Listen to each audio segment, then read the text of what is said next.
자, 안녕하세요. 북소형 카페 여러분. 자, 오늘은 저번 시간에 이어서 그 내용 조직과 관련돼서 파란책 관련된 내용을 이제 살펴볼게요.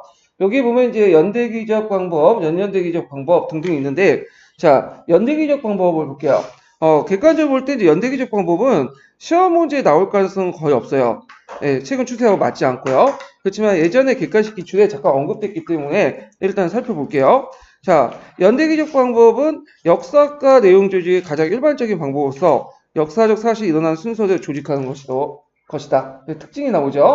그 다음에 이제 여기 쭉 이렇게 나오는데 일단 요거부터는 이제 장점이 이제 되는 거죠. 연대기적 방법의 장점 부분이 여기 단락부터 이제 시작되는데, 자, 연대기적 방법은 각 민족이나 국가의 발달 과정이나 흐름을 파악하고 역사상의 중요한 사건, 제도, 사상 등의 변천 과정을 파악하는데 유리하다. 이게 첫 번째 이제 장점이죠. 자, 또한 학생들의 시간적 개념에 대한 이해를 촉진하고 역사의 핵심 개념인 변화 계속성을 파악하는데도 도움을 줄 수 있는 방법이다. 자, 여기까지가 장점이에요. 방면에부터가 이제 뭐냐면 단점이 되겠죠. 단점. 자, 첫 번째 연대기적 방법은 사건의 발생 순서에 따라 역사의 내용을 학습하기 때문에 역사적 사건에 대한 학생들의 이해가 지나치게 피상적일 수 있다. 그리고 따라서 역사적 사실을 깊게 있게 이해하거나 특수한 문제를 집중하거나 탐구하는 데는 접합하지 않는 방법을 할 수 있다. 그래서 이제 연대기적 방법과 관련된 파란책 내용이 있어요. 그러면 이제 서로 연계시킨 내용이 또 어디 있냐면 녹색 책에도 있거든요. 그러면 녹색 책 내용을 이제 좀 보고 다시 이제 진행을 할게요. 자, 녹색 책 몇 페이지를 보시냐면요. 115페이지 펴보세요. 115페이지. 아, 잠깐만요.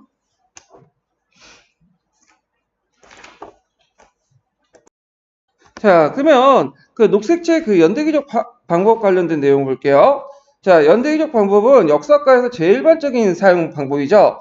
그래서 이제 그 역사적 사실을 일어난 순서대로 조직하는 건데, 연대기 조직은 이제 고대부터 현대까지 정치, 경제, 사회, 문화에 대한 모든 사안을 그 교육 내용에 삼는 것이 정통적인 방법이다. 자, 그래서 역사를 시간의 발달에 따라서 살피되 학습 주제의 절차성과 그 다음에 그 적절성과 학습자의 역사의식 발달 단계를 고려해요. 조직한 그 일종의 계통학습이다. 그래서 이 방법은 이제 여기부터 이제 앞부분까지는 전반적인 이제 특징 같은 것들이 이제 나와 있고, 그 다음에 이제 뒤에 보면 이 방법에 대해서 이제 그 장점이 이제 나오죠. 장점. 학문적 성과를 종합하여 총체적 역사를 제시하는데 효과적이다. 그래서 이제 있고, 연대기적 방법은 또 뭐가 이제 있냐면 각 민족이나 국가의 발전 과정이나 흐름을 이해하고 역사상 중요한 사건, 사상, 제도, 변천 과정을 파악하는데 유리하다. 그 다음에 학생들이 시간 개념을 쉽게 이해할 수 있도록 하고 역사의 핵심 개념인 변화 계속성을 파악하는데 그 도움을 준다. 그래서 연대기 파악의 세 가지의 장점이 나와요. 그래서 그 앞에 있는 파란책과 또 겹치는 부분도 있죠. 그래서 이런 것도 이제 연결시켜서 보시고요. 방면에부터가 이제 뭐냐면 단점이 돼요. 단점. 자, 먼저 이제 보면 연대기 방법은 이제 사건의 발생 순서에 따라 그 학습하기 때문에 이게 인과관계에 잘못된 인식을 이제 심어줄 수 있어요. 후속 사건이 마치 선행 사건에 있다고 인식을 심어줄 수 있다. 원인이. 그래서 우리가 이제 예를 들어갖고 뭐 합격을 했어요. 합격했는데 내가 8시간 동안 합격했기 때문에 그 공부했기 때문에 합격했다. 맞는 것 같죠? 근데 합격 원인이 8시간 외에도 여러 가지 요인이 있을 수 있죠. 근데 단순히 전에 있었던 그 사건이기 때문에 형상이기 때문에 뒤에 결과에 영향을 미친다. 의례짐작으로 이제 얘기를 할 수 있다 그거예요. 자, 그래서 이런 것도 있고 그 다음에 이제 역사의 전개가 마치 정해진 순서에 따라 전개될 수밖에 없는 것처럼 여기는 필연적 역사인식도 유의된다. 자, 여기에 이제 두 번째가 필연적 역사인식이죠. 마치 역사가 인과관계나 어떤 도식에 맞춰서 전개한 것처럼 이렇게 인식할 수 있다는 거예요. 예. 그래서 이렇게 이제 있는데 이거는 이제 뭐냐면 편집이죠. 일종의 자기가 생각하는 것에 따라서 역사가 집필할 때 그 뭐냐면 그 플랜 구도에 따라서 이제 편집한 거지 실제로 이렇게 필연적으로 나타난 건 아니에요. 예. 그래서 이제 대표적인 게 이제 역사가들이 할 때 선과 악의 개념. 대개 보면 이 선은 뭐죠? 승리자고 악은 패배제죠. 그러니까 이제 자신이 승리할 수밖에 없는 이유를 어떤 구두에 맞춰 갖고 기록하는 그런 문제점이 있다. 이렇게 좀 기억을 해주시면 되고요. 자, 세 번째로는 연대기적 통사를 여러 학년에 배치할 경우에는 그 내용이 깊이 달리하여도 내용이 중복되어 피할 수 없고 결과적 학습자의 관심과 흥미를 유발하기 어렵다. 자, 이 말은 뭐냐면 계열성을 확보할 수 없다는 거예요. 이것도 이제 내용 주제가 그 앞에 부분의 원칙에도 연결돼 있는데 역사과에서 제일 문제점이 뭐냐면 계열성 확보가 힘들어. 그래서 수학 같은 경우에는 플러스 마이너스 그다음에 곱셈 나눗셈 1차 방식 2차 방식 딱딱 떨어지잖아요. 근데 역사는 그렇게 뭐냐면 수학처럼 이렇게 계열적으로 이렇게 나가기 힘들어요. 그러다 보니까 이제 그 중학교는 정치사 그다음에 고등학교는 뭐 사회문화 경제사 이렇게 확보하려고 하지만 그게 잘 안 되죠. 예, 그래서 이런 것들이 있는데 이게 연대기 통사에도 등장을 한다 그러죠. 그다음에 세 번째는 뭐냐면 자, 고대부터 현대까지의 역사를 학년별로 시기에 나누어 배치할 경우 각 시대와 관련된 심도 있는 학습이 가능하지만 학년별로 서로 연결시켜 그 전후 시대사를 파악하기 어렵다. 그래갖고 이제 이게 대표적인 게 이제 지금 현행 교육과정이죠. 그래갖고 예를 들어가지고 이제 2학년 때 중학교 2학년 때 있잖아요. 중학교 2학년 때는 주로 뭘 배우죠? 정근대사. 중학교 2학년 때. 그 다음에 중학교 3학년 때는 근현대사. 이렇게 배워요. 예, 이렇게. 근데 이제 문제는 정근대사를 배우고 나서 근현대로 넘어가는데 이게 연결이 돼야 되는데 연결이 안 돼.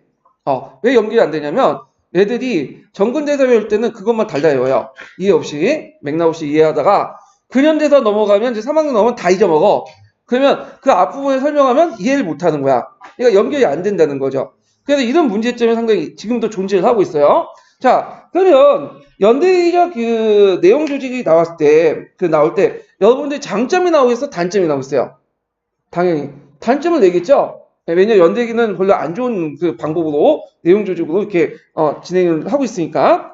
자, 그래서 이제 있는데 되게 여기에서 뭐 내용 조직 방법이나 교수학습 방법 보면 안 좋은 것들은 나올 가능성이 별로 없어요. 나오더라도 단점이 주로 나와요. 근데 또 아이러니한 게 뭐냐면 그 안 좋은 방법들이 실제적으로는 일반화돼 있어. 예, 그래서 강의식 수업 비난해도 실제 수업은 다 강의식이거든요. 거의 대부분. 예, 이것도 뭐 내용 조직 방법에 연대기적 막 비판해도 실제 그 뭐냐면 방법은 연대기적 방법이야. 예. 그러면 자 여기에서 이제 그 연대기적 방법 시간 순서 역으로 조직하는 방법이 있어. 이게 뭐냐면 연년대기 방법이야. 요번에 시험 문제 나왔죠? 예. 그래서 연년대기 방법은 파란책에도 자세히 나와 있어요. 근데 이 파란책하고 이제 그 녹색책하고 좀 뭐냐면 관련성 좀 차이점이 뭐냐면 그 연년대기 파란책 방법은 이제 뭐냐면 주제를 중심으로 해요. 그래서 주제를 중심으로 해갖고 그 주제, 그러니까 주제라는 것은 이렇게 제가 예전에 설명했지만 면이 아니라 뭐죠? 선이죠. 이렇게 해갖고 이렇게 거슬러 올라가는 방법인데 여기는 좀 약간 다르게 설명했어. 이건 연대기적 방법 중에 하나로서 이걸 이렇게 거슬러 올라가는 방법. 그러니까 선이 아니라 면이죠. 예. 그러니까 여기는 그 연대기 방법이 연대기를 역순화하는 거다. 그 다음에 파란책 같은 경우는 주제 중심의 주제를 역순화하는 거다. 이 차이가 있어. 예. 근데 제 생각에는 이제 앞뒤 맥락을 볼 때는 그 주제를 거꾸로 보는 게 더 낫다. 파란책 내용이 좀 정확할 것 같아. 그래서 하여튼 여기에서는 연대기 한 방향으로 이제 연대기를 제시했는데, 근데 내용은 이제 비슷해요. 장단점은. 자, 첫 번째로는 현재의 기점으로 과거를 거슬러 올라가는 역사를 역순으로 조직하는 거야. 그래서 이게 이제 특징이 되겠죠. 자, 연대기 방법은 그 장점이 유나죠. 과거를 현재와 연관 속에 인식하는데 도움을 주고 현대사를 강조하는 역사교육의 추세에 부합하다. 이게 이제 장점이 되고, 그러나부터가 이제 단점이죠. 시간의 경과에 따라 역사의 변화를 파악하기 힘들며 지나치게 현재 중심의 역사관에 빠지기 위했다. 이게 단점이에요. 그래서 이게 연년대기 같은 경우에는 여기 녹색책에 간단하게 언급되어 있지만 그 뭐냐면 파란책에는 좀 자세히 되어 있어요. 그래서 시간의 경과에 따라 역사의 변화를 파악하기 때문에 현재 중심의 역사가 빠질 수 있고 현재 중심이기 때문에 현재를 잘 파악하는 방법으로서 뭐가 있죠? 사회학. 사회학적 지식이 상당히 많아야 돼. 근데 애들 입장일 때는 뭐 정치학, 경제학, 이런, 문화인류학 이런 것들을 다 할 수는 없잖아요. 그래서, 한계가 좀 있어요. 자, 그러면 파란 책 내용을 좀 보고 넘어갈게요. 관련된 내용. 자, 여기 파란 책은 이제 아까 말한 것처럼, 좀 한 장을 이제 할애해서 이렇게 했어요. 그래서 이 연대적 방법과 반대로 이제 현재와 과거를 거스르는 방법이다. 그래서 오늘날 그 핵심적인 사회적 문제들, 예를 들어 민주정치, 자본주의, 과학과 기술과 발달, 환경문화, 그다음 국제와 유럽통합 문제를 선정한 후 현재를 기점으로 해서 과거로 올라가면서 그 주제들의 발달 과정이죠. 그러니까 이제 여기에서 연대기적 방법과 차이점을 얘기한 것이 실제로 내용 조직은 주제 중심이에요. 근데 주제 중심인데 뭐죠? 역순으로 하는 거야. 이게 오히려 더 정확해요. 자, 그래서 주제들의 발달 과정을 역순으로 본다. 시간의 역순. 그래서 이제 국가사나 세계사 발달 과정을 역순으로 살펴보는 방법도 있다.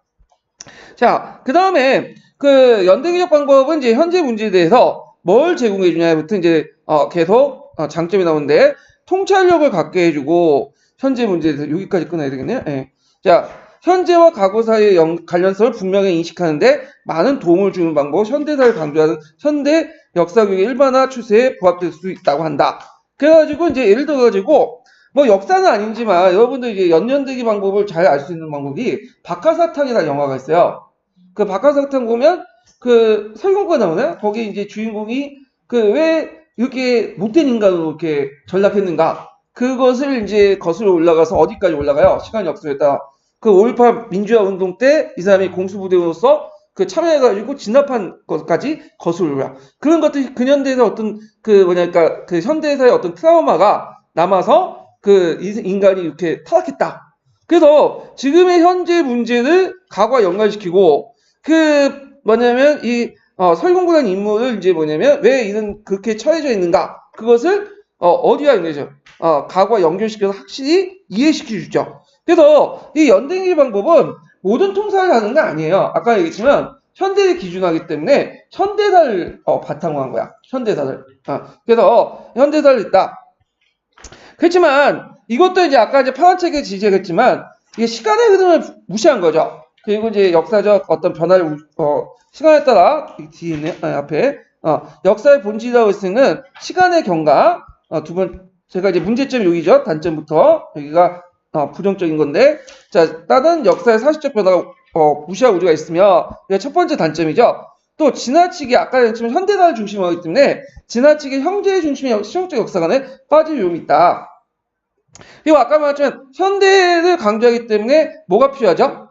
사회과학이 필요하죠. 사회과학. 그러니까 세 번째 뭐냐면 현재 문제에 대해 이해와 관련돼서 사회과학에는 강범위한 지식이 요구되는데 이런 것은 학생들의 무리한 요구도 할 수 있다.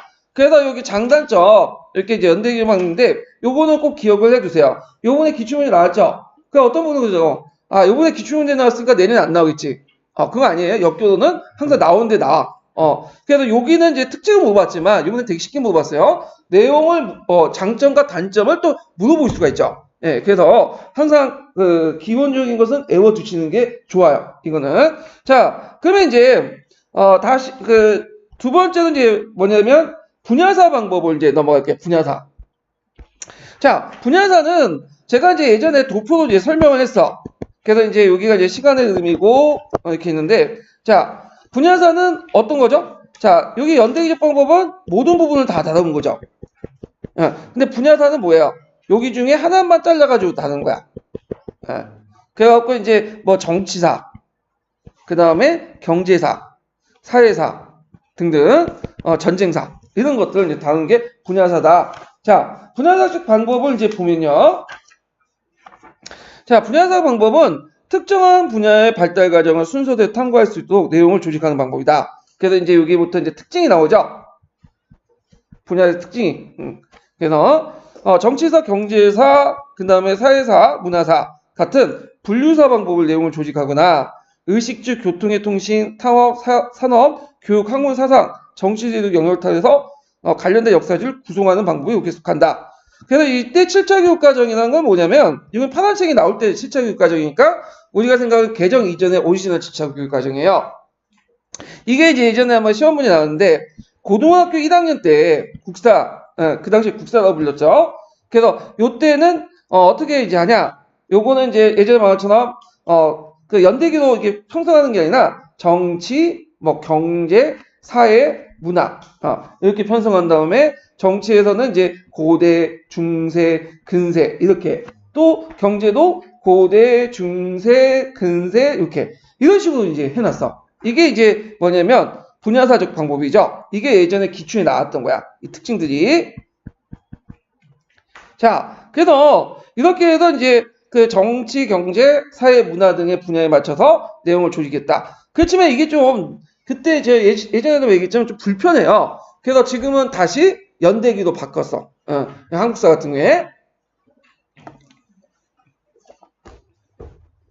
자, 그 분야사 이제 방법에 대해서 이제 쭉 나오는데 자, 여기에서 이제 그 다음 장에는 분야사 방법에 대해서 특징이 나오죠. 그러니까 장점이 나와요.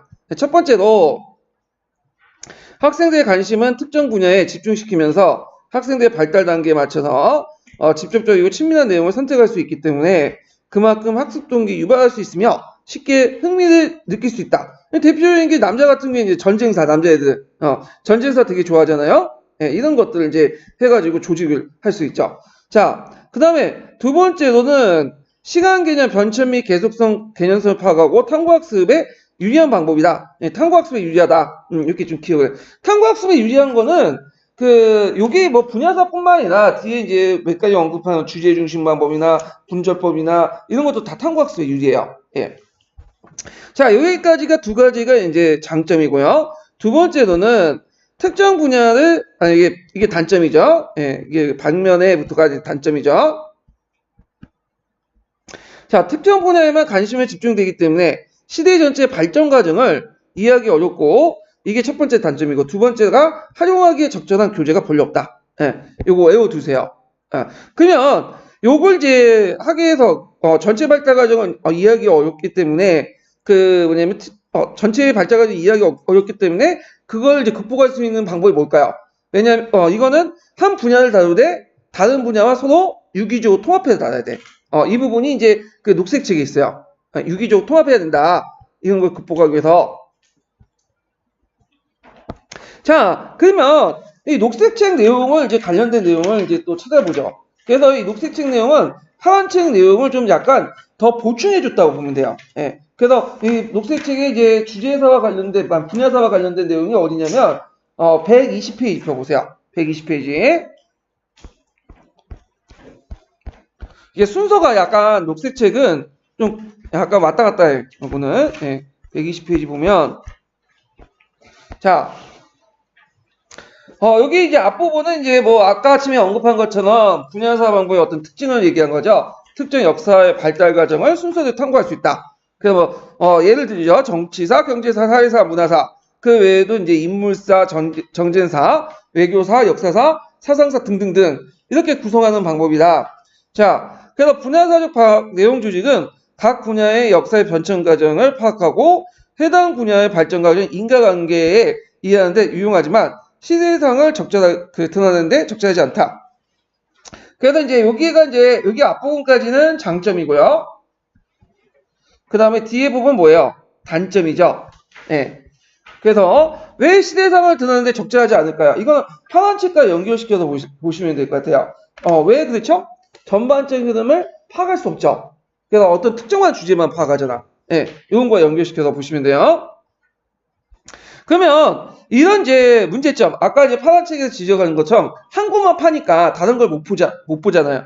그러면 이제 이걸 어떻게 극복할 것이냐. 이게 이제 분야사를 할 때 유의점 부분이 여기 있어요. 유의점. 자, 분야사 접근은 어떤 한 분야를 중심으로 다루되 다른 분야의 역사적 사실을 유기적으로 연계시켜 종합적으로 이해하는 것을 지향한다. 자, 예를 들어서 문화사란 분야사를 다룰 때 자, 이걸 문화뿐만 아니라 정치, 경제, 사회 같은 역사 전반의 문화 형상과 연계시켜야 돼요.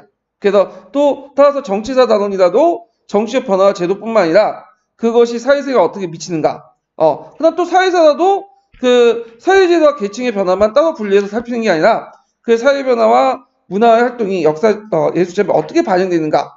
그래서 역사적 사실을 각 분야로 나눠 단편적으로 다뤄서는 안 되고 사실 간의 연계관계를 통해서 종합적으로 파악해야 된다. 이거 외워두세요.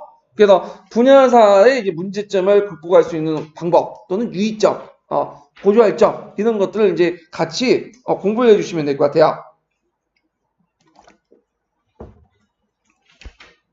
자, 거기 밑에는 이제 7차 교육 과정이 나오는데 요때 7차 교육 과정, 파란색 7차 교육 과정과 의미가 달라요. 자, 파란색 7차 교육 과정은 어디죠? 이거는 예전에 오리지널 7차 교육 과정이야. 그러니까 김대중 대통령 때 한 거고 요때 이제 그 녹색책이 만들어질 때 이제 그때는 언제 때냐면 그게 이제 약간 이제 개정이 두 번 나왔는데 이게 노무현 대통령부터 해가지고 그 다음에 이명박 때 이렇게 요 시기예요. 그래서 요때는 개정교육과정이라고 보시면 돼요. 개정교육과정. 자, 이 7차 교육과정 고등학교 한국사는 중학교 내용과 중복을 막고 차이를 가시하기 위해서 분야사와 분류사적 접근 방법을 도입했으나 모든 분야를 분조적으로 막론하게 체제되어 있어 전체 역사를 조각하는데 한계가 드러나 있다. 그래갖고 이제 요 내용도 있는데 이거는 이제 뭐냐면 이걸 이게 고등학교 과정에서 이제 중학교 과정에서 얘는 정근대사, 고등학교 근현대사 이렇게 해놓고 요때 이제 분야사로 해가지고 제시한 건데 요 부분은 지금 없어요. 이게 아마 그 노무현 때나 아마 이명박 때 이렇게 했다가 잘 안 돼갖고 다시 바뀐 건데 요거는 예전에 그 교육과정 얘기하고 지금 교육과정은 안 맞아.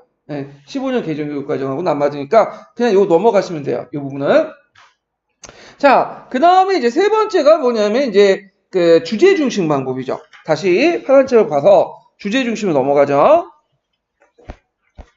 자, 주제 중심은 뭐냐면 제가 이제 이렇게 한번 설명했는데 이거는 선만 파는 거야. 이렇게 파거나 그다음 이렇게 파거나. 그래서 이것을 이제 행적 조직 방법이다. 이게 종적 조직 방법이라고 하죠. 그리고 한 곳을 파면 뭐죠?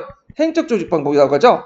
예. 그래갖고 예를 들어갖고 분야사하고 주제 중심 방법을 좀 헷갈리신 분들이 있더라고. 이 차이점이 뭐냐?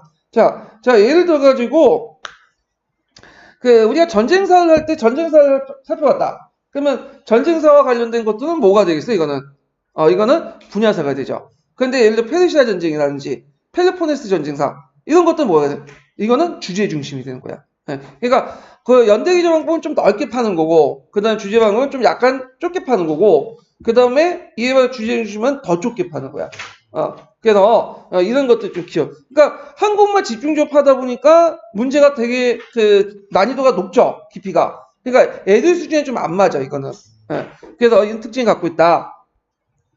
자, 그럼 내용을 보면 자, 주제 중심 방법은 특정한 주제나 토픽을 이제 중심으로 역사 내용을 조직하는 방법인데 연대기적 방법과 함께 역사를 가장 널리 이용하는 방법이다. 그래서 주제의 중심이 되는 사상, 이념, 속성을 가지고 있으며 토픽은 일정한 사실들 하나를 묶는 것을 가리킨다. 그러나 주제와 토픽은 실제로 구분되지 않은 것을 말하면 토픽을 단순히 하위주제. 그러니까 이 주제와 이제 토픽에 관련된 내용이 차이점이 있는데 요거는 이제 시험 문제는 안 나오고 그러니까 비슷하다 이런 거예요. 그래서 보통 이제 역사교육에서는 주제, 토픽 같은 사전적 구분 상관없이 그냥 주제 중심 방법으로 묶어서 이제 보죠.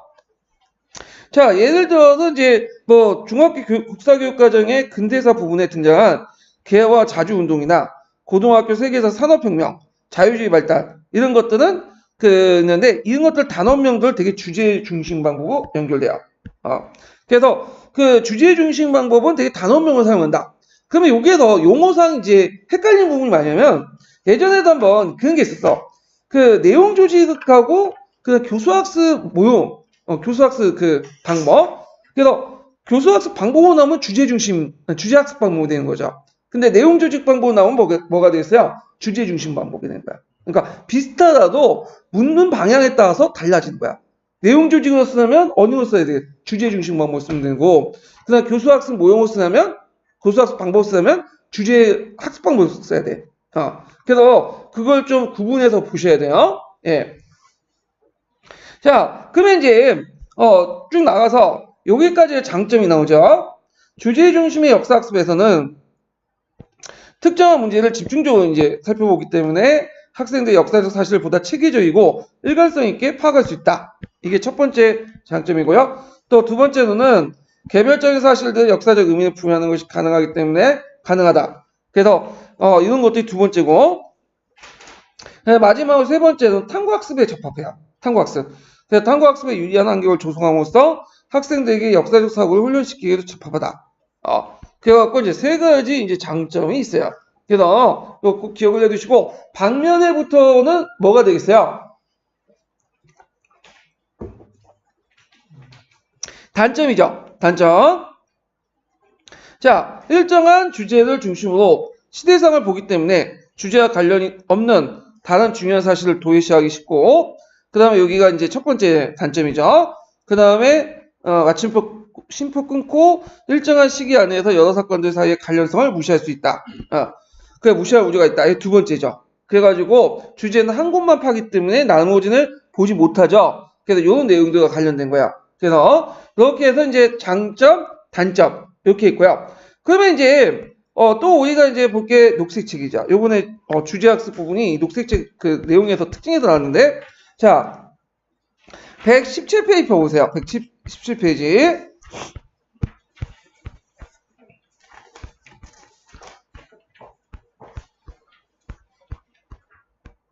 자, 주제 중심 방법은 이제 앞부분에 특징이 쭉 나와요. 그래서 주제 중심 방법은 역사의 다양한 주제들을 중심으로 역사 내용을 조직한다.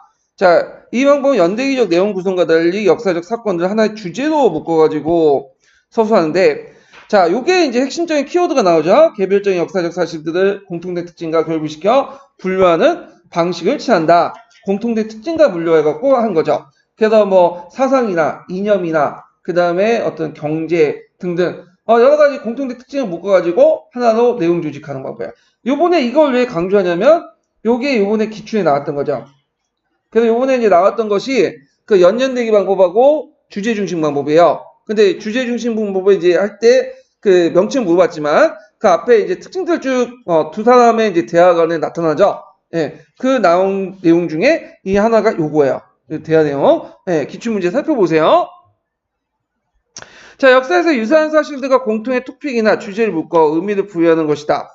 대부분 역사 주제는 매우 추상적으로 상당한 논리적 사고를 갖고 있어야지만 이해할 수 있다. 대개 이제 앞에도 파란색이 있지만 단원명을 사용해요. 주제는. 그리고 나중에 주제학습법도 단원명을 사용해요. 되게 일반적 방법으로서.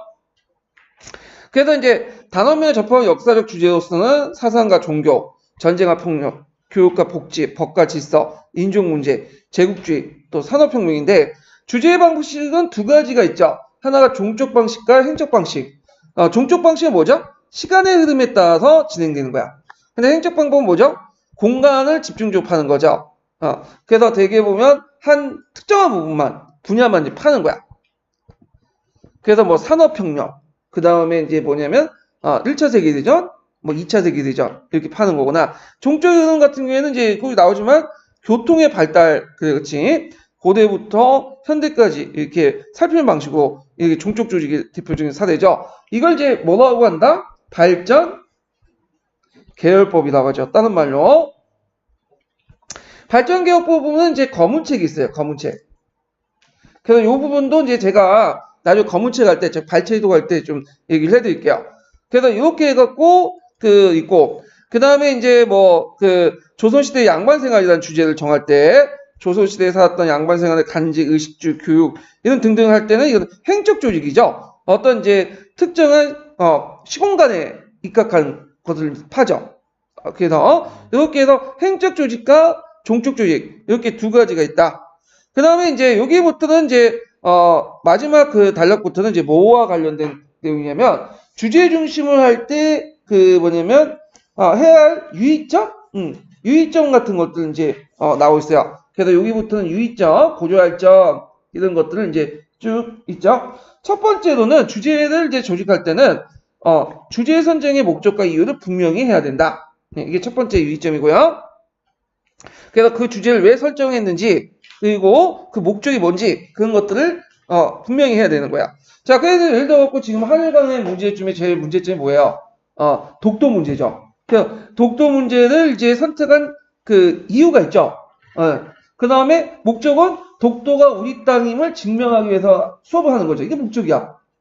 그래서 목적과 이유가 분명히 해야 된다. 그럼 문제와 이유가 그러니까 목적과 이유가 분명하지 않으면 뭐예요?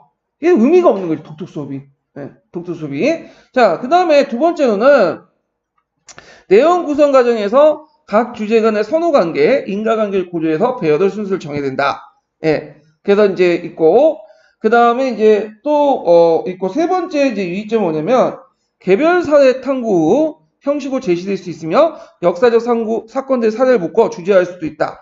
그래서 요거는 이제, 뭐냐면, 고려할 때 개별 사실 탐구 형식으로 또 제시할 수 있고, 그 다음에 역사적 사례를 묶어가지고, 주제할 수 있다. 자, 개별 사례 탐구는 하나하나를 제시할 수 있어요. 뭐 어떤 특정한 사건들. 그래서 역사의 사건들 한 주제할 수 있는 건데, 예를 들어, 고려의 뭐 외교 관계나 조선 외교 관계 뭐 이렇게 묶어가지고 제시할 수 있고. 자, 그 다음에 네 번째 이제 유의할 점들이 뭐냐면, 그 주제를 다룰 때 일정한 속성을 공유해야 돼. 일정한 속성을 공유해야 되며, 각 사례들의 공통점과 차이점을 식별해서 주제와 연결시켜야 된다. 자, 그래서 이제 사례들 그 속성에 따라 서로 다른 범주 주제에 분류할 수 있는데, 뭐냐면, 예를 들어 차티스트 운동을 노동운동 주제나 다룰 수 있고, 민주운동을 다룰 수 있다. 이렇게 이제 갖고, 또 서로 다른 것을 할 때, 이렇게 할 수 있다는 걸 또 보여주고 있죠. 그래갖고 이제 다섯 번째인가? 예. 이렇게. 그래서 이제 이렇게 해서 한 5가지 유의점이나 이런 걸 고려할 점들을 이제 제시했어요. 첫 번째가 주제 선정과 목적의 이유를 분명히 해야 된다. 그리고 선후관계 인과관계를 고려 배려하고, 그 다음에 여기까지가 제가 말했는데, 여기까지가 유의점이고, 여기가 이제 주제를 이제 제시하는 방법이 되겠네요. 제시 방법. 그래서 첫 번째가 이제 개별 사업을 탐구 형식으로 제시할 수 있고, 역사 사업을 주제할 수 있고요. 두 번째 이제 제시 방법이 뭐냐면 일정한 속성을 나갔네. 자, 일정한 속성을 공유하며 각 사례의 공통 차이점을 제시할 수 있고요. 그 다음에 서로 범주나 주제도 분류할 수 있다. 이 세 가지 제시 방법이 있어요. 그래가지고 이렇게 이제 제시 방법이 있고, 유의점과 제시 방법. 그 다음에 다룰 것은 이제 뭐냐면 이제 주제 중심 방법의 이제 뭐냐면 장단점이죠. 장단점. 그래서 여기까지가 이제 장점 정도 되고요. 여기에서 여기까지가, 그리고 여기에서 여기까지가 단점이 되겠죠. 장점은 이제 한 4가지 정도 파악할 수 있는데, 첫 번째는 뭐냐면,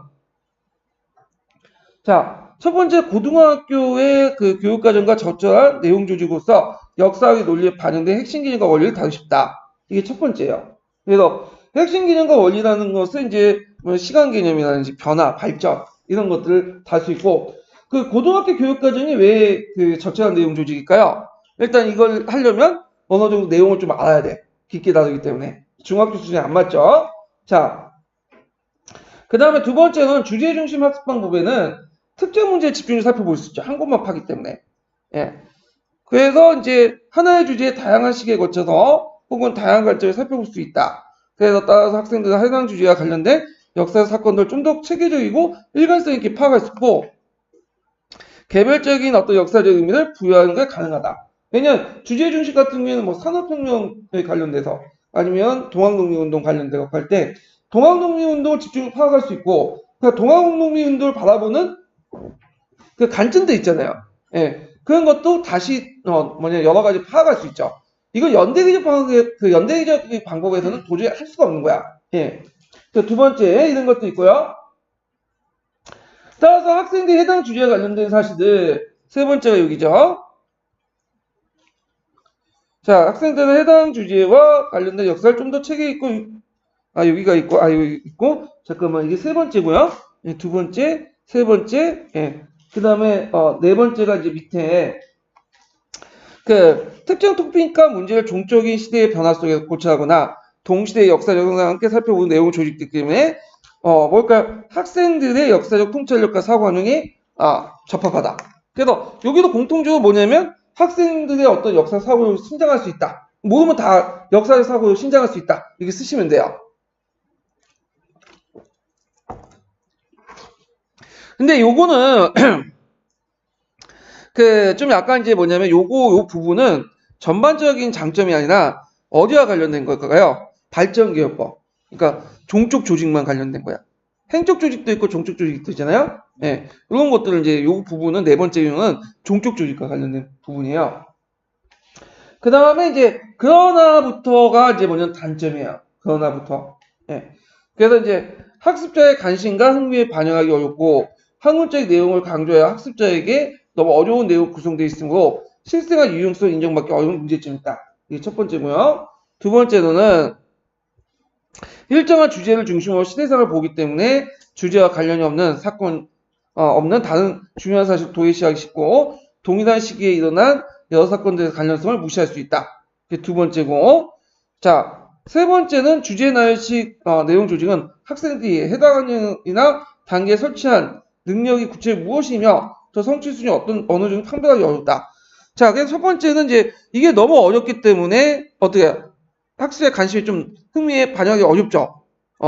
그 다음에 이제 그 두 번째로는 또 뭐냐면 일정한 주제로 이제 시대를 보기 때문에 주제와 관련 내용을 어떻게 도야시하기 쉽고요. 세 번째로는 주제 나열식 제시. 그러니까 이제 이게 주제 나열식 제시가 이제 세계사 교과서 잘 나오는데 뭐 산업혁명, 그 다음에 그 옆에 제국주의 등등등 하면 이런 것들이 학생들이 이렇게 제시해 버리면 그 학생들이 어느 걸 어떤 수준에 배워야 할지 이런 것들 정확히 파악할 수 없다는 거야. 성취 수준을. 세 가지가 있다는 거 좀 기억을 해 두시면 될 것 같아요. 장단점. 예. 자, 그 다음에 이제 볼 게 뭐냐면, 이제 파란색 다시 돌아와서요. 문화권적 방법 볼게요. 문화권적 방법. 자, 문화권적 방법은 현행 교육과정, 세계사 교육 방법이나 이런 데 이제 반영이 돼 있어요. 그래가지고, 이제 세계사 같은 경우에는 그 정근대사 방법은 되게 문화권적 방법을 이제 내용을 조직하고 있죠. 자, 그래서 이제 있는데, 이 문화권적 방법은 이제 전 시간에 얘기했지만, 중심 문화가 있고, 여기가 중심 문화가 있고, 중심 문화를 공유하는 무슨 문화가 있었죠? 주변 문화가 있죠. 네, 주변 문화. 그래서 주변 문화가 중심 문화에 영향을 받았지만 완전히 동화되지 않은 상태. 그래서 중심 문화에 뭐가 있어요? 보편성도 있고, 그 다음에 주변 문화에 또 뭐가 있죠? 네, 특수성 동시에 있죠. 그래서 특수성과 보편성을 같이 알 수 있어. 문화권적 방법은. 네. 그렇지만 이제 문제점은 뭐냐면 같이 알 수 있다는 건 좋은데 뭐만 강하죠? 이 보편성, 특수성을 무시할 수 있죠. 예. 그래서 양날의 칼의 모습을 띠고 있다. 이렇게 좀 기억을 해주시고, 그다음 문화권적 방법은 또 뭐냐면 누구 중심이에요? 지금 현행 세계사 내용 조직 보면 서양 중심이죠. 서양 중심. 이게 문제점이야. 그래서 이런 것들 극복하기 위해서 최근에 이제 부각된 것이 이번에 시험 문제 나온 간지역적 접근 방법이야. 예. 그래서 상호 관련성과 원칙에 입각한 간접적 접근 방법이다. 그래서 이런 것들 같이 기억을 해주시면 돼요. 한번 읽어볼게요. 자, 문화권적 방법은 일정한 문화권을 기준으로 해서 그 내용을 조직하는 방법인데, 자, 이때 역사 분야에서 내용을 조직할 때 흔히 일어난다. 대개 이제 세계사 교과서의 정근대사 시점에서 주로 지리사회 발견 이전에는 대문화권 내용 조직을 하죠. 자, 문화권적 방법으로 자주 이용하는 문명, 문화권은 지역적 요소보다는 역사, 문화적 요소가 더 강조되는 개념이다. 그래서 일정한 지역에서 발달된 특수한 문화의 총체를 가리켜 문명이라고 말하나, 그러한 문명이 발달한 범위나 지역을 문화권이라 말하는 지리학에서 단순히 지리적 구분을 넘어서는 게 많다. 자, 예를 들어서 이제 오리엔트 문화나 지중해 무역, 그 다음에 지중해 문명, 그래서 비잔틴 문명, 이슬람 문화권 이런 개념들은 사실상 여러 지역의 문화가 중첩되어 형성된 문화적 개념 때문에 어느 한 지역의 요소만 가지고 설명할 수는 없다. 이렇게 있는데 대개 이제 문화권 요소는 이제 그 녹색책에는 좀 나와 있지만 두 가지가 있어요. 하나는 여기는 뭐 지역 세계가 뭐 포함되지 않는다고 말하는 게 아니에요. 여기는 지역 세계뿐만 아니라 지역을 다니는 문화권적 전반적인 것도 다 포함된다. 지역을 넘어서. 그러니까 지역 세계도 같이 포함됐다는 말로 해석을 해야 돼. 지역 단위로 묶는 거. 그래서 우리가 이제 지역 단위로 묶는 게 뭘까요? 동아시아 문화권. 이렇게 물을 수 있죠. 그 다음에 서유럽 문화권, 동유럽 문화권. 그 다음에 여기에서 얘기하는 건 뭐냐면 이제 문화 단위로 묶는 거야. 지역 단위가 아니라 여기에서 언급되는 거는 자, 오리엔트 문화권, 이슬람 문화권, 기독교 문화권 이런 것들은 다 이 문화 단위, 특정한 속성을 공유하는 문화로 이렇게 묶는 거야. 지역적 범위를 넣어서. 그래서 여기에서 오해할 점은 뭐냐면 지역적 요소도 포함되고 그 다음에 그 외에도 문화적 요소다 포함된다. 근데 여기에선 지역 세계보다는 문화적 요소를 좀 강조하는 부분이에요. 이걸 같이 동시에 이해를 하셔야 돼요. 자, 우리나라 교육과정에는 문화권을 지역 구분에 맞춰가지고 했다. 그래서 이제 동아시아 문화권, 그 서아시아 문화권, 인도 이렇게. 그래서 이제 세계사에서는 이걸 지역 세계에 따라서 구분한다. 교육과정에서는 이렇게 언급하고 있어요. 예. 자, 그 다음에 그리고 세계사 성립하기 이전의 시기라 할 수 있는 고대 중세는 전적으로 이런 문화권적 방법에 입각했고요. 이런 문화권적 방법은 공통된 문화를 내용 조직으로 삼는 것 때문에 그 민족별로 분산되어 있는 잡다한 사실을 보다 체계적이고 일관성 있게 파악할 수 있는 장점이 된다. 이제부터 이제 장점이 나오죠. 첫 번째 장점. 두 번째는 문화권 전체를 대상으로 삼기 때문에 역사를 거시적으로 종합적으로 파악할 수 있다. 두 번째 장점. 더 나아가서 문명, 문화권을 지니고 있는 특수성과 보편성을 동시에 파악하는 과정에서 역사적 사고를 신정할 수 있다. 이게 세 번째야. 근데 이게 주의할 건 특수성, 보편성을 파악하는 과정에서 역사적 사고를 신정할 수 있다. 하지만 실제로는 어디가 더 강하죠? 이 보편성이 강해. 그래서 우리가 이제 동양사 개론도 중국사만 얘기하는 얘도 일본사, 한국사 그죠? 베트남사. 그쵸? 실제 거의 90% 뭘로 적혀있죠? 중국사. 그러니까 보편성을 강조하죠. 중심문화.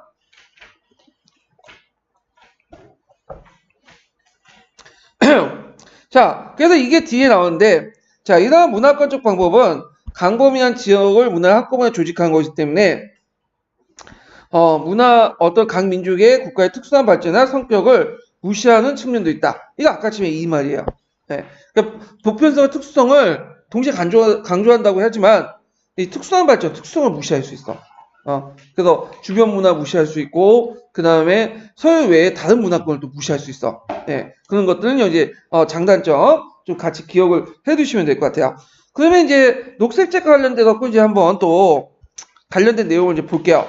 자, 녹색책은 이제 이 문화권적 방법이 이제 어디에 있냐면, 121페이지에 있어요. 121페이지.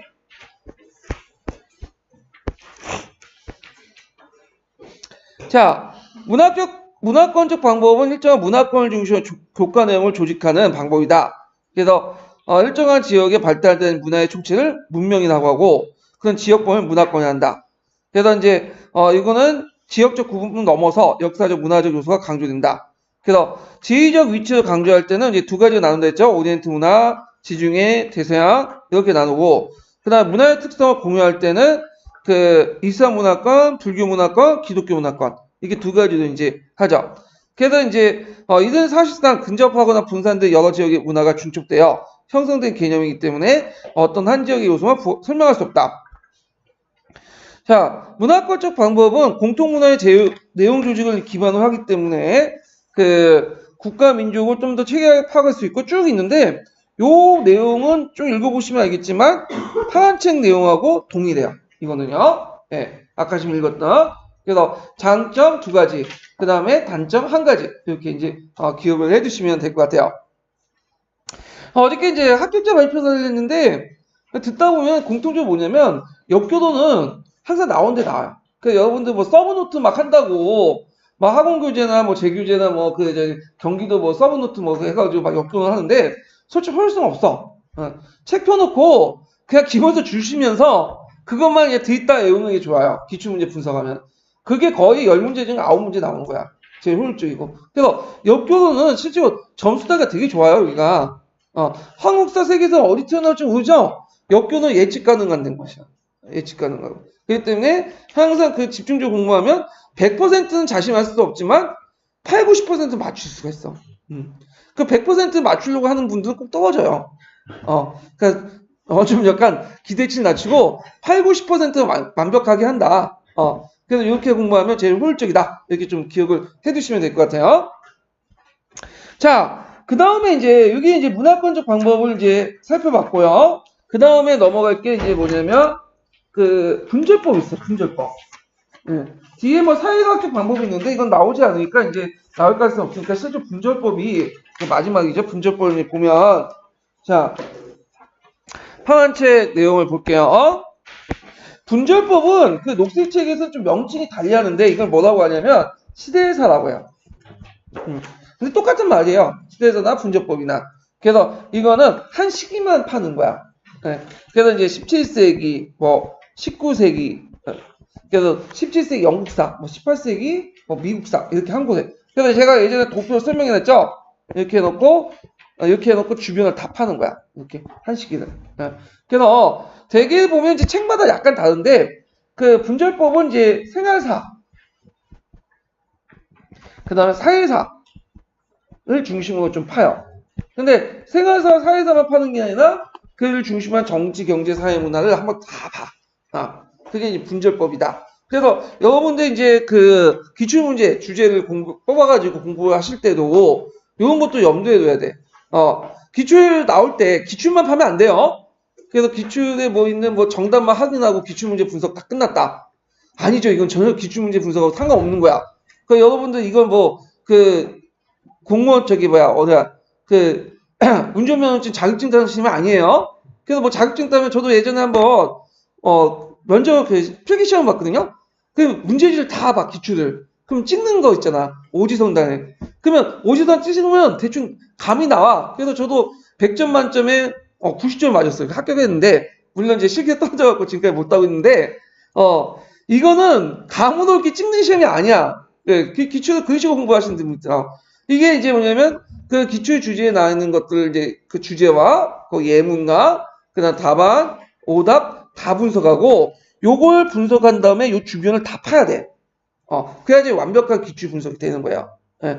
마찬가지로 이제 이런 분절법적 방법을 이제 역사교육에 적용되는 거죠. 물론 그 거꾸로죠. 역사교육에 적용한 분절법 방식을 기출문제 분석 방법에 적용하는 게 나은데 하여튼 요 분절법이라는 것을 이제 특징을 보면 역사상의 한 시기를 택하여 그 시기에 살았던 사람들의 생활상, 그 정치, 사회 풍습, 가족제도, 생산 및 소비, 교육, 종교, 취미생활 등등을 고려해서 그 시대 사람들의 생활 전체적으로 살펴볼 수 있도록 하는 방법이다. 자, 이러한 방법이 이제 성공을 거두기 위해서 몇 가지 전제 조건이 있다.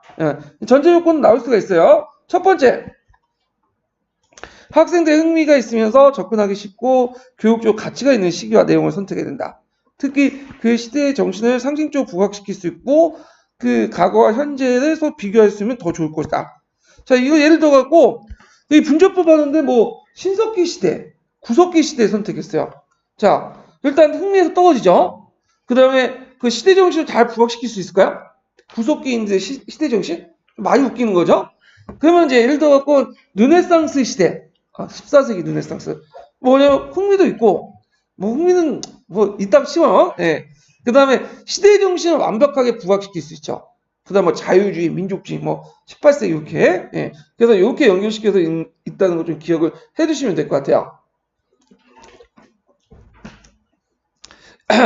두 번째로는 교수학습 활동에도 주입식 방법이 아니라 학생 중심의 탐구 활동이 가능하도록 그 시대에 남겨진 각종 사례를 강범위하게 이용할 수 있도록 내용을 조직하는 것이 필요하다. 예, 탐구 활동.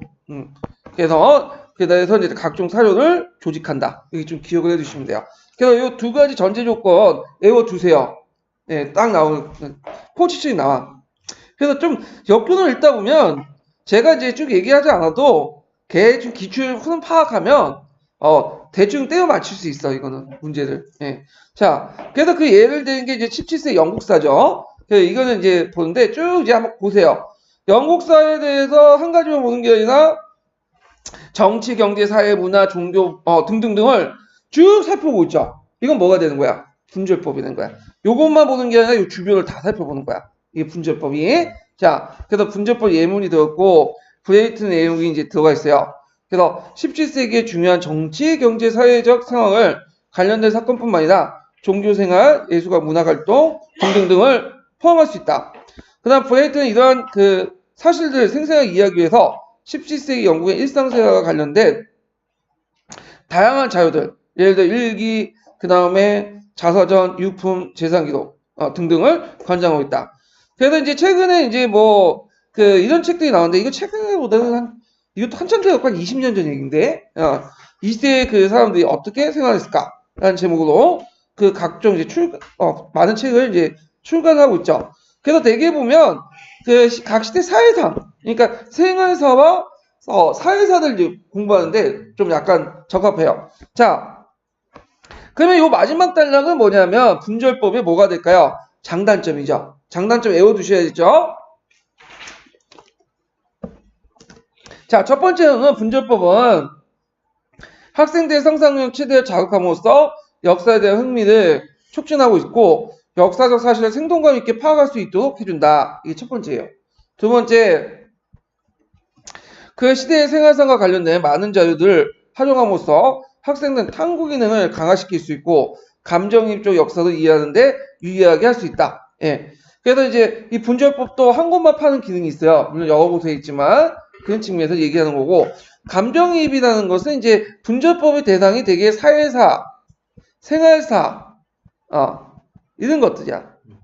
그래서 이런 측면에 볼 때는 사람들이 사는 모습들을 보는 거죠. 그러다 보니까 이제 외면적인 모습뿐만 아니라 모두 봐요. 내면적인 모습. 그러니까 감정이입하고 연결시켜서 이제 볼 수가 있죠. 자, 근데 이제 문제점도 있어. 자, 이 분절법은 기본적으로 종적 조직 방법이에요, 행적 조직 방법이에요. 어떤 특정한 시공간만 파는 행적 방법이죠. 시간의 흐름을 파는 게 아니에요. 그래서 행적으로 이제 살펴보기 때문에 당연히 뭐가 무시될 수 있어요. 시간의 흐름인 종적 변화와 발전 과정을 파악할 수 없다. 외워두시면 될 것 같아요. 행적으로 파기 때문에 특정한 시공간을 파기 때문에 종적 변화를 살펴볼 수 없다. 이렇게 보시면 돼요. 그래서 이 분절법은 주제 중심 방법 좀 비슷해. 근데 주제 중심 방법도 행적 조직 방법 있죠. 행적 조직 방법 주제 중심 비슷한데, 근데 행적 조직 방법은 요 한 곳만 파죠. 근데 이 분절법 한 곳만 파긴 하는데 한 곳뿐만 아니라 요 주변에 있는 것도 같이 살펴봐. 그게 이제 차이점이야. 그러니까 탐구학습에도 맞고, 그 다음에 그렇지만 또 사회사, 생활사 다 전반적으로 보기 때문에 감정이입도 할 수 있고. 근데 문제점은 종적인 변화를 볼 수가 없어. 이렇게 이제 이해를 해 두시면 돼요. 자, 그러면 이제 이와 관련돼 갖고 이제 녹색책 내용을 이제 좀 볼게요. 자, 녹색책은 이제 이걸 시대사라고 해가지고 달리 이제 이름을 붙이지만 동일한 내용이에요. 예. 자, 몇 페이지 보시냐면 녹색책 117페이지 볼게요. 자, 녹색책 내용을 보면, 자, 시대사 혹은 시기사 방법은 역사상 어느 한 시대나 시기를 택하여 당시 사람들의 생활상, 즉 정치, 사회, 풍습, 가족제도, 생산 및 소비, 교육, 종교, 여가 등등을 이제 종합적으로 파악하는 거죠. 이 방법은 특정 시대와 생활 정보에 대해서 상세하게 이해할 수 있는 행적 관점을 강조하고 있다. 어떤 특정한 시공간만 파는 거기 때문에. 그래서 과거 인간 행위의 이제 경험을 총체를 가르치는 방식. 왜냐하면 전반적으로 다 보잖아, 그 시대에. 그래서 이제 시간적 계속성이란 개념을 기초한 종적 교육과 좀 대조적이다. 한 곳만 파는데 전반적으로 보고 시간적 흐름을 보지 못하죠. 자, 그 다음에 시대사 방법을 적용한 역사 내용을 조직하기 위해서는 교육적 가치 있는 시기와 내용을 선택해야 되는데, 이거는 앞에 파란 책에 뭐와 연결돼 있죠? 전제 조건. 그래서 전제 조건 두 가지가 있잖아요. 파란 책 기억나세요?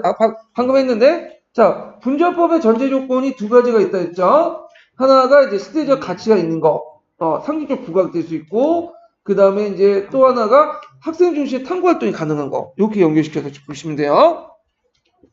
그래서 구석기 시대보다는 르네상스 시대가 훨씬 낫다고 했죠? 자, 그래서 시대사 방법을 적용하여 역사 내용을 조직하기 위해서는 교육적 가치 있는 시기와 내용을 선택한다. 그래서 그 시대의 특징을 상징적으로 부각시킬 수 있고, 과거와 현재를 비교하기에 적합한 내용을 좋다. 그 다음에 또 뭐냐면, 교수학습 활동에도 해당 시대의 사회상을 보여서 심층적 학습, 그 시대의 생활생활 관련 다양한 자료. 요거는 이제 뭐와 연결돼서 볼 수가 있어요? 탐구 활동. 학생 중심의 탐구 활동. 파란 책에 있는 내용 있죠?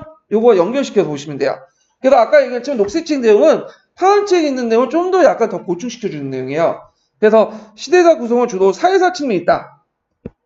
사회사, 생활사 이런 것들이 있고, 사회사는 인간의 생활의 전체적인 측면을 포괄하고 그 적용 범위가 넓고 현재 문제와 연관성이 높은 편이다. 따라서 광범위한 사회사 의미에 있는 형태로 접근법이다. 분절하는 접근을 주로 사용한다. 그래서 이제 갖고 그 예를 든 게 이제 17세 영국사. 이건 이제 각자 읽어보시고 하여튼 종합적으로 다 본다는 거야. 예. 그 다음에 이제 요 밑에 이제 118페이지 마지막 단락부터 해가지고 그 뒤에까지는 이제 다음까지는 뭐냐면 분절법의 시대사의 장단점이야. 자, 이거 첫 번째가 이제 장점이죠. 자, 이 조직 방법은 모든 시대를 통사적 이해하기보다는 특정 시대의 이해에 유효하다. 예, 통사적 이해보다는 특정 시대의 역사를 다각적인 분야에서 관점에서 이해한다. 자, 이 통사적 이해라는 것은 통사적 이해를 못하기 때문에 당연히 뭐와 연결시킬 수 있어요? 종족 조직 방법을 이해할 수 없다. 네, 이렇게 연결시킬 수 있죠. 시간의 변화에 따른. 또한 어떤 역사적 사건이나 사실이나 주제를 계속성보다는 동시대의 다른 시대의 사건들과 지역이나 문명권 혹은 주제의 인물들 기준으로 대조하는 데 비교하는 데 도움이 된다. 자, 그래서 어떤 역사 사실이나 주제의 계속성보다는 동시대의 다른 사건들과 관계의 지역이나 문화, 주제의 인물들 기준으로 대조하는 데 비교한다. 예를 들어 그 영국의 이제 17세기 영국사, 18세기 영국사를 그 당시 우리나라의 어떤 17, 18세기 때 한국사를 또 이렇게 비교해 볼 수 있는 거죠. 이런 것들이죠. 그래서 이제 다만 요걸 하려면 그러니까 서로 간에 다른 문명권의 동시대의 사람들을 비교해 보려면 애들 수준이 높아야 되겠어요? 낮아야 되겠어요? 높아야지. 어느 정도 동서양의 역사를 호감할 수 있는 애들이나 가능한 거지. 기본적으로 사실도 모르는 애들은 접근하지 않겠죠. 전제 조건이 있어요. 이것도 한식의 다양한 시야에서 조각하기 때문에 사회 전체 조각할 수 있는 비교 분석할 수 있는 능력을 갖추는 학생에 적합하다. 그래서 요 두 번째 내용은 파란 책에 없는 내용이죠. 이거는요, 녹색 책에 있는 내용인데, 요거는 이제 이렇게 보시면 되고, 자, 이 방법은 여기부터 뭐예요? 이거는 또 단점이죠. 근데 이거는 파란 책에 있는 내용이야. 똑같은 내용이야. 행적 방법을 하기 때문에 종족 변화를 살펴볼 수 없다. 요거 쓰시면 돼요, 그냥. 예. 그래서 이제 이렇게 해서 이제 그 분절법을 살펴봤어. 그 다음에 이제 분절법 외에도 좀 뭐가 나오냐면 이제 파란 책에는 여기 보시면 거기 파란 책 136페이지에 보면 사회과학적 방법론이 나와 있거든요. 그래서 그게 쭉 있는데 안 나올 것 같아 이거는. 왜냐면 그 녹색 책에 이제 보시면 아예 사회과학적 방법론을 빼버렸어. 그래서 융합성 사회과학과 좀 엉키기 싫어하거든 역사는. 그 엉키면 어떻게 되겠어요? 통사 중심으로 나가버려. 통사 중심으로 나가면 역사 교육의 정체성이 어떻게 돼요? 무너지죠. 그 예전에 6차, 7차 오이지널 과정처럼 될 수가 있어. 그러니까 별로 안 좋아해. 그래가지고 이렇게 넘어가는데 요번에 이제 통합사에 통사 많이 뽑더라고요. 기간제 보고 통사도 있고. 근데 이게 애매한 게 통사를 지금 교육과정으로 이제 신설해가지고 학교에서 이제 그 과목이 있는 것처럼 몇 개 과목이 있는 것 같아. 지금 양성하고 있는데 아직까지는 TO를 독자로 낸 건 아닌 것 같아요. 왜냐면 말도 보니까 예전에 그 연수를 갔는데 제가 통사 연수 갔는데 그때 이제 듣기로는 통사 연수에서 이걸 지금 교육과정을 해서 이제 지금 대학에서 컬리큘럼 해갖고 이제 만들고 있는데 주로 그걸 이제 새롭게 인원을 뽑는 것보다는 기존 교사들을 이용해갖고 뽑는 식으로 하고 있다고 하더라고요. 예. 그래서 이거 통사는 좀 약간 좀 그런 것 같아요. 아직까지는. 근데 모르겠어. 나중에 어떻게 이제 바뀔지 모르겠고. 근데 그 기존에 이제 자격증 가진 사람들이 많이 늘어나면 또 새로 뽑을 수 있겠죠? 통사하는 과목으로. 예전에 이렇게 그 과목처럼. 근데 통사 보시면 알겠지만 누구나 다 가르칠 수 있어요. 예. 융합형이고 생활 중심이고 지식 교육이 아니야. 이거 보면. 자, 하여튼 이렇게 해서 이제 내용 조직 방법을 이제 다 끝났어요. 여기까지. 그러면 이제 다음으로 넘어갈 게 뭐냐? 교재죠, 교재. 그러니까 수업 모형을 넘어가기 전에 역사 교육의 교재를 좀 봐야 돼요. 자, 이 교재는 이제 역사 교육에서 어떤 교재를 사용해갖고 애들을 이제 가르칠 것이냐 이런 것들인데 교재와 관련된 부분은 항상 해마다 한두 문제씩 나와요. 요번에 뭐가 나왔죠? 사료와 관련돼서 나왔죠. 네. 그래서 사료, 교과서, 그 다음에 연표, 지도, 그 다음에 또 하나 나왔다. 향토사. 이번에 지역사 관련돼서 나왔잖아요. 이것도 교재와 관련된 거죠. 그러면 교재를 이제 살펴보기 전에 심화 강의 관련된 내용을 중에 그 부분을 좀 정리하고 넘어갈게요. 기본 몇 페이지 보냐면 1116페이지 펴보세요. 1116페이지.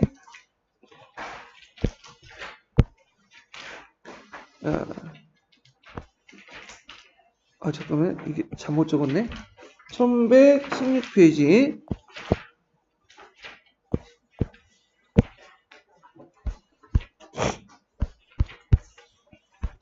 아이고, 얘가 뒤에 있네. 한참.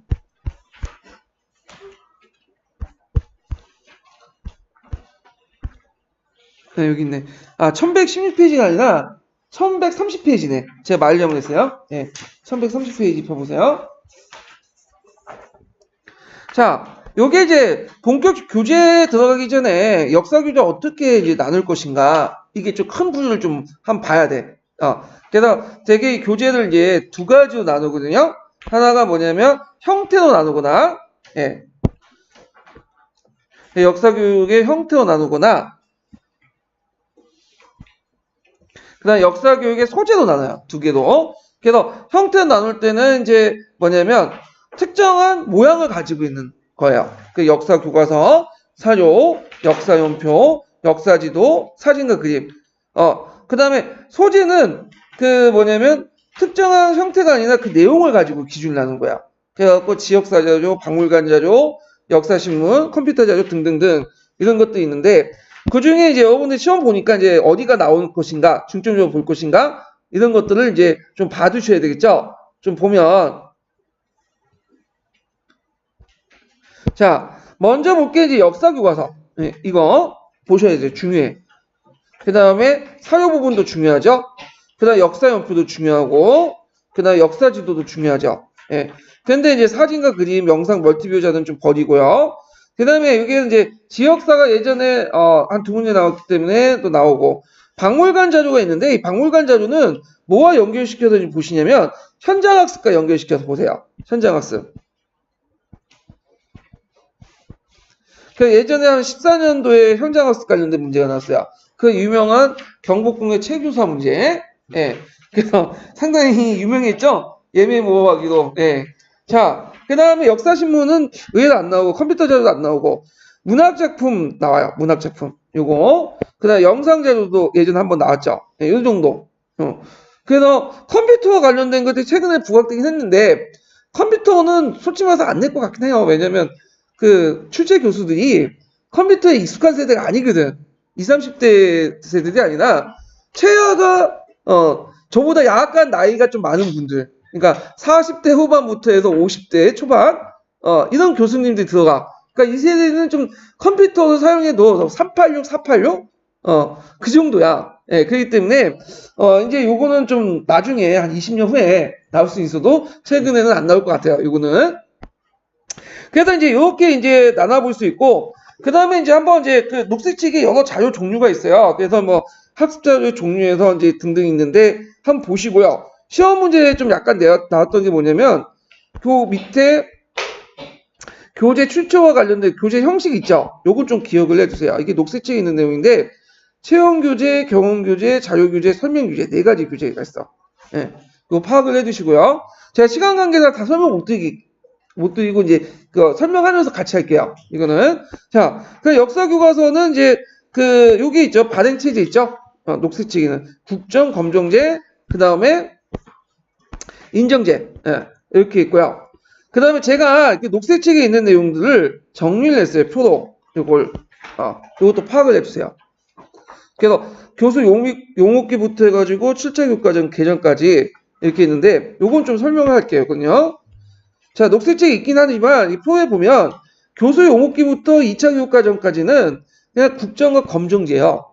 그러니까 국정과 검정을 같이 했다. 국정교과서도 있고 검정교과서도 있어요. 그걸 이제 알 수 있는 게 이제 그 우리는 우리의 역사넷인가? 거기 가보면 그 각 교육과정마도 국사교과서가 있어요. 1차 교육과정도 있고 2차 교육과정인데 국정교과서, 검정교과서 다 있어요. 거기는. 예. 자, 그런데 이제 체제가 확립되기 시작한 건 언제 때냐면 3차 교육과정이야. 3차 교육과정부터 뭘로 바뀌냐면 국정제로 다 통합이 돼요. 국정제도. 그 다음에 고등세계사, 이제 고등학교 세계는 검증제죠. 근데 이거 나중에 교육과정 할 때 이제 다시 얘기했지만 말이 검증제지 한 개 종류예요. 그러니까 실질적으로 뭐죠? 국정이야. 예. 그러다가 이제 명칭이 이제 3차 교육과정 후반기 개정이 있었죠. 한번. 그때 명칭이 바뀌어. 그래서 국정을 1종이라고 하고 그 다음에 검정을 2종이라고 해. 예. 그래갖고 이렇게 바뀌고 이건 1종제인데 하여튼 1종이나 2종이나 실제로는 국정 검정이야. 이름만 바뀐 거야. 그래서 그 체제가 4차, 5차, 6차까지 쭉 가다가 7차 때 뭘로 바뀌냐면 다시 국사과는 국정. 그 다음에 이렇게 붙이고 그 다음에 그 고등학교 이제 세계사는 검정으로 바뀌어요. 네, 이렇게. 그리고 이때 이제 7차 교육과정에서 근현대사 있죠? 근현대사. 근현대사 검정체제로 바뀌죠. 그래서 그때 한 7종인가 8종인가 나왔어요. 그 중에. 그래서 이제 있고 그 다음 개정 때부터는 다 뭘로 바뀌죠? 검정으로 이제 바뀌죠. 검정으로. 예. 그래서 요번에 시험 문제 나온 게 뭐냐면 세계 역사 2예요. 세계 역사 2에. 요번에. 이거는 이제 7차가 개정할 때, 그러니까 그때가 이제 07년 개정? 그러니까 그 노무현 대통령 때. 그때 이제 세계사를 세계 역사 2에 한국 문화사, 동아시아사 이렇게 해갖고 했죠. 그래서 세계사를 세계 역사 2에도 하고 선택 심화 과정에서 한국 문화사, 동아시아사 세 개를 뒀어요. 근데 그 이명박이 이제 등장하고 나서 이제 노무현의 잔재를 지우는 과정에서 이게 이제 뭘로 다시 하는데 세계사, 그다음 한국 문화사 아예 없어지고 동아시아사 이렇게 나왔죠. 근데 제 생각에 한국 문화사 있었으면 여러분도 공부할 분량이 확 늘어났을 것 같아. 뭐 탑의 양식부터 시작해갖고 건축 양식까지 다행이에요. 그래도 예. 자, 하여튼 이렇게 있는데 이게 없어진 교육과정이어서 안 나올 거다. 절대 그렇게 생각하지 마세요. 이번에 나왔잖아. 세계 역사 2에.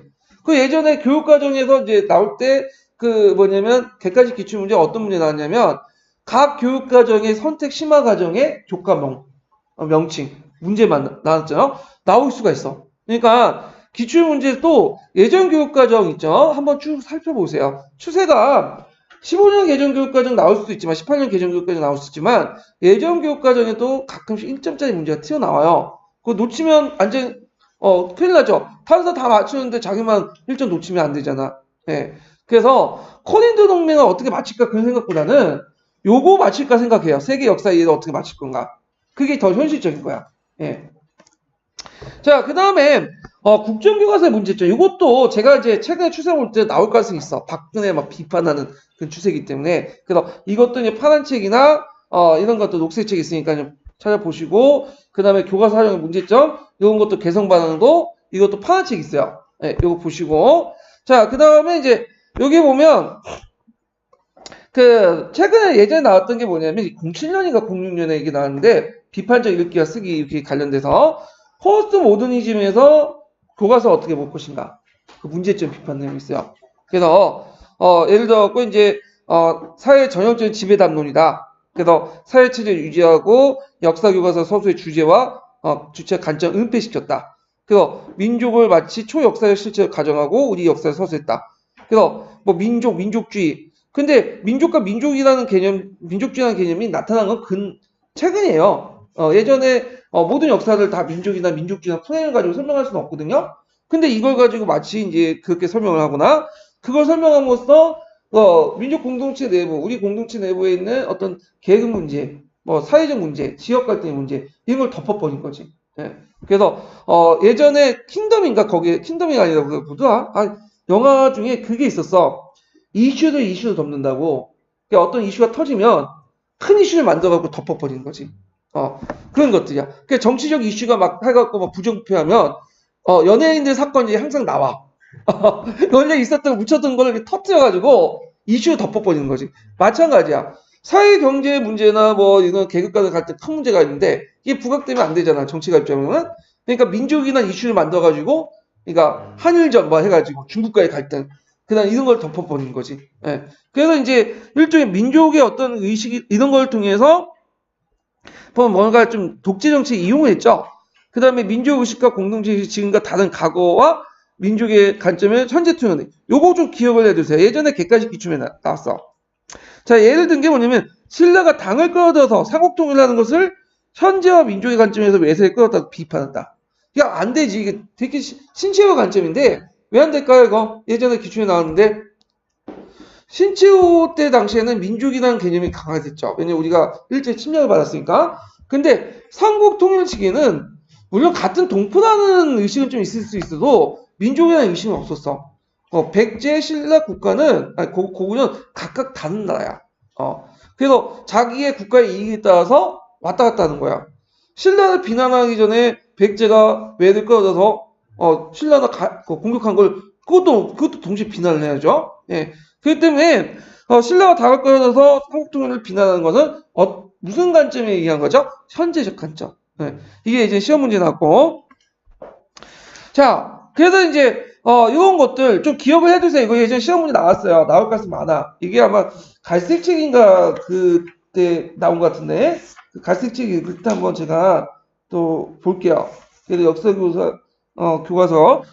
자, 그 다음에 이제 로랑 바르트 이론도 이제 예전에 시험 문제 나왔거든요. 이게 근데 이 로랑 바르트 이론은 좀 어려운 이론이고 이게 어디에 있냐면 입론이나 구상책이 있어요. 나올 가능성은 별로 없긴 없는데 한번 봐주세요. 찾아서. 예. 그래서 이거는 그냥 넘어갈게요. 교과서. 자, 그 다음에 사료인데 사료는 되게 중요하죠. 여러분 다 봐도. 그래서 사료 볼 때 뭘 보냐면 일단 기본적으로 녹색책을 깔고 보세요. 녹색책을. 그리고 플러스 예전에 얘기했지만 논안책 있죠. 논안책에 사료학습 탐구 모형 있어. 사료학습 모형. 요거 꼭 기억을 해주세요. 요거는. 논안책은 최근에 안 읽는 추세인데 사료학습 모형 부분 읽어주세요. 이거는 두 문제 나왔어. 순서 단계. 그래서 제가 이제 여기는 사료 논안책 강동을 안 하기 때문에 요것만 하고 이제 넘어갈게요. 그래서 그 사료학습의 모형 해가지고 개념을 보면 요거는 이제 그 논안책에 있는 거예요. 이거는 외워두세요. 이거는 꼭. 그래서 이제 개념은 과거의 기록에서 역사적 사실을 확인하고 내용에 따라 해석을 통해 당시 사회상을 재구성하며 거기에 역사적 의미를 부여하는 학습 방법이다.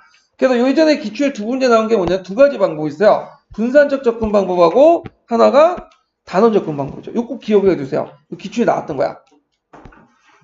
자, 분산적 접근 방법은 그 본시 수업 과정에 필요할 때마다 수시로 하는 거야. 그래서 예를 들어 왕건의 정책들을 살펴볼 때 뭐도 같이 보죠? 훈요 10종. 성종의 정책을 볼 때 시무 28종. 이렇게. 그래서 그때마다 하는 거야. 그래서 특별히 수업 모형이나 지도안이 필요 없어. 이거는요. 근데 이제 지도안이 필요한 게 뭐냐? 단원 접근 방법이죠. 단원 접근 방법. 그래서 단원 접근 방법은 그 한 해 이제 그 시간에 4, 6회. 그래서 1시간, 2-3시간 동안 요하는 건데 자, 사료 모형이 필요해.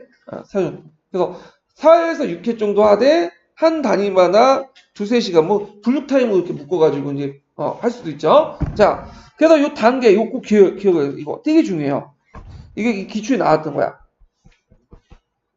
그래서 사실 그 논안책에는 찾아볼 거는 뭐냐면 요 사료학습밖에 없어요. 자, 단계 보면 1단계는 사료학습 단원 선정, 그 다음에 진단검사, 지도계, 지도과정, 평가가 있어. 그래서 특히 제일 중요한 게 시험 문제 자주 나온 게 이게 2단계 진단검사야. 진단검사 때 뭘 봐야 되냐? 간신도, 흥미도, 기존학습도, 학습능력 욕구들을 봐야 돼요. 그리고 논안책에 보면 그 외에도 각 단계마다 해야 할 것들이 쭉 나와요.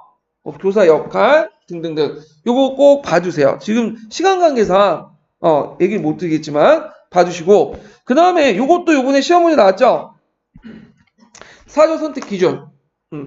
그래서 요번에 나온 것을 제가 딱 보니까 그 적절한 것이 사료 선택할 때 적절한 기준이 뭐냐.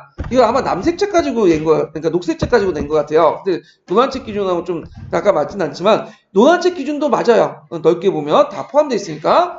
그래서 요번에 역교론 부분은 서술형은 거의 맞게 줬다고 보시면 돼요. 그래서 이제 그 요번에 채점 들어가신 분들이 거의 서술형 부분을 물치했대요. 물치했다는 건 뭐냐면 핵심 키워드가 안 들어가도 그냥 웬만하면 다 맞게 준 거야. 그래서 역교론 쓰실 때 몰라도 그냥 쓰세요. 그냥 좋은 말 다 쓰시면 어딘가 한마디 걸려들어. 예. 그래갖고 점수가 우리가 생각한 것보다도 좀 상향 올라간 거야. 예. 자, 하여튼 자, 남색시 할 때는 또 살펴보겠지만 여기 노란색 기준 보면 자, 역사적 사고력과 역사식을 기는데 필요한 사료, 학습 내용에 직결된 것으로 학습 과제나 문제 해결에 알맞는 걸 선정해야 되고, 그 다음 학습자 능력과 발달 과정에 맞는 거야 되고, 그 다음에 역사가 의해서 그 가치와 증빙성이 인정되는 걸 선정. 예를 들어 뭐 하황색이 그런 것들 선정하면 안 되겠죠. 그 다음에 사료의 시기와 작자 및 출처가 분명한 걸 선정하는 거. 그 다음에 학습자 능력.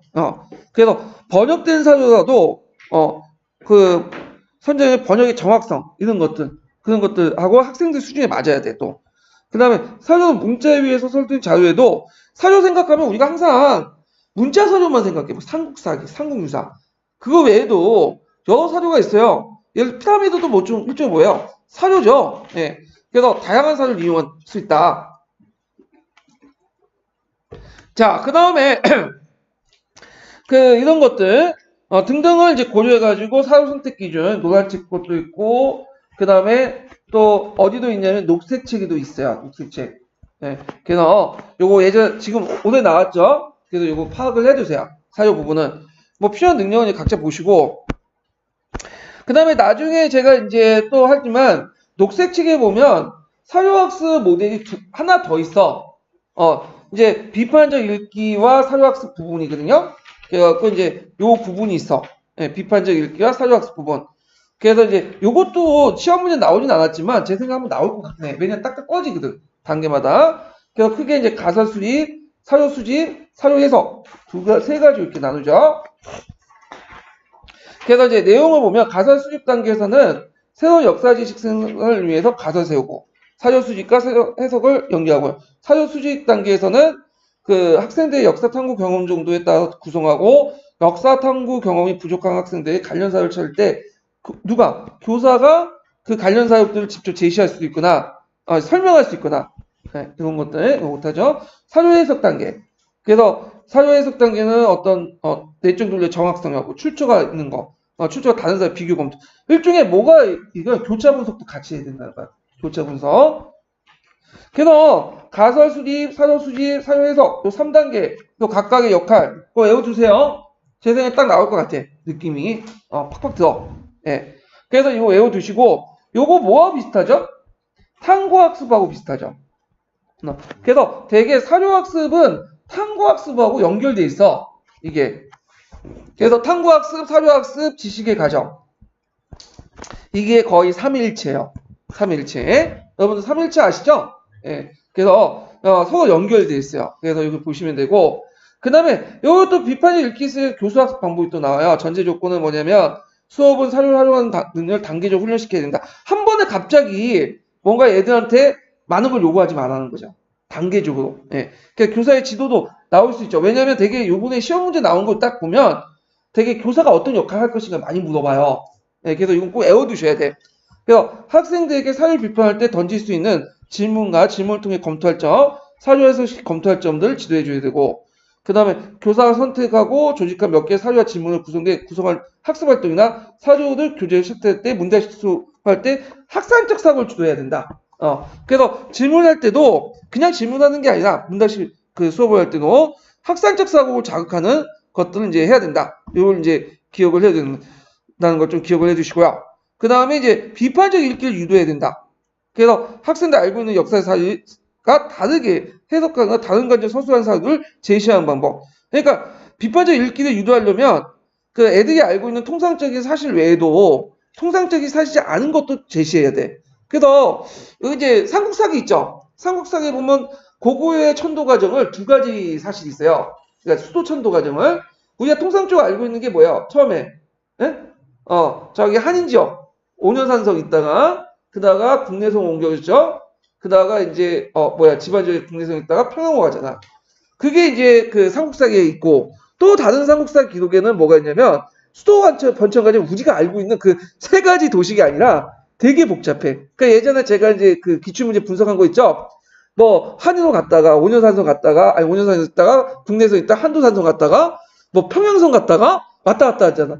그럼 요 두 가지 사료를 동시에 제시하면 애들도 이거 어떻게 돼요? 자신이 알고 있는 고구려의 어떤 수도 변천 과정을 외에도 이런 기록을 통해서 다른 또 관점도 있고 다른 사실도 있구나 라는 걸 알게 되죠. 그럼 비판적 읽기는 어떻게 할까요? 유도할 수 있죠. 이런 것들. 근데 그렇게 수업을 했다가는 얘들한테 욕을 얻어먹어. 현실은. 그래서 여러분들 이제 이렇게 했다가는 아마 그 평가 할 때 얘들이 거의 뭐 수업 못한다고 다 표시해 놓을 거예요. 현실은 그렇지 못하죠. 이게 좀 맞지가 않는데 하여튼 이거는 애워두셔야 돼요. 여러분들 합격하시려면. 애들 용이 아니라 합격용이니까. 자, 유용한 점은 이게 왜 들어가나? 네. 역사적 사실에 대한 의문을 불러일으켜 의문을 새로운 지식을 생산하기 위해 사회 탐구 연구할 수 있다. 이렇게. 그래서 비판적 읽기와 사회학습 방법 크게 단계 교수학습 방법 이 두 가지로 해가지고 뭐냐면 녹색 책에 있는 어떤 도표를 통해서 같이 제시하고 있어요. 그래서 요거 한번 나올 수 있을 것 같아. 사회학습 모형으로.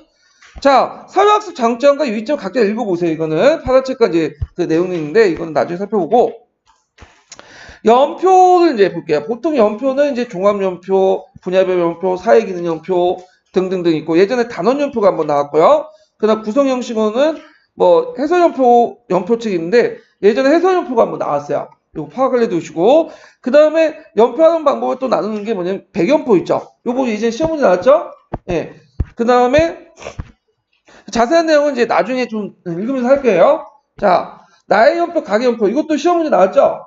예, 요거 꼭 기억을 해두시고 그 다음 역사지도는 이제 어디가 나오냐면 역사지도와 지리도 비교표가 있어요. 이거 외워두세요. 녹색 책에 있는 건데 비교하라고 나온 적 있어. 그래서 역사지도와 지리지도가 뭐가 차이가 있냐 이게 있고 자 역사지도에서 꼭 기억할 게 뭐냐면 역사지도 활용이야. 세 가지 유형이 있어요. 세 가지 유형. 그래서 역사적 사실을 지리적 파악하는 거. 그래서 지리적 위치를 파악하는 거. 그다음 일정한 공간과 관련된 역사적 변화나 시간 계통적 파악하는 거. 자 예를 들어 그 임진왜란 때 전개 과정, 6.25 때 뭐 왔다 갔다 전선의 이동 과정 이런 것도 있고요. 그다음 한 장에 통해서 역사적 사실을 파악하는 거. 그래서 예를 들어 이제 대동법 있죠. 그 납세 방법을 통해서 여러 가지 파악할 수 있는 거. 이런 것도 이제 볼 수 있죠. 유형점도 기억을 해두시고요. 자, 역사교재 소재 부분은 이제 지역사 관련된 요번에 시험 문제 나오는데 요거는 좀 쉬었다가 이제 진행을 할게요.